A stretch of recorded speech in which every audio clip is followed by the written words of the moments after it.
On va prendre une minute pour comprendre comment calculer une limite de fonction composée avec l'exemple limite en plus l'infini de racine de 1 sur x. C'est parti. Pour trouver une limite de fonction composée, d'abord on identifie et on traite le cœur de la fonction, ensuite on traite le reste de la fonction. Ce qu'on va appeler entre nous le cœur de la fonction, c'est la fonction qui est à l'intérieur de l'autre fonction. Ici c'est 1 sur x qu'on note u. Grâce au cours on connaît sa limite. Quand x tend vers plus l'infini, 1 sur x tend vers 0. Maintenant, on va s'intéresser au reste de la fonction et c'est là qu'il faut faire extrêmement attention. On cherche la limite de racine de 1 sur x quand x tend vers plus l'infini. L'objectif qu'on va se fixer, c'est supprimer tous les x de cette phrase.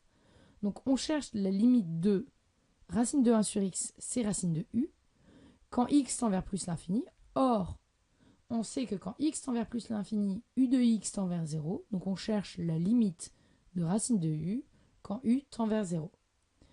Ainsi, limite de f de x quand x tend vers plus l'infini, c'est la limite de racine de u quand u tend vers 0. Et on connaît cette limite, c'est 0. Pour trouver une limite de fonction composée, on commence donc par identifier et traiter le cœur de la fonction. Et ensuite, on traite le reste de la fonction.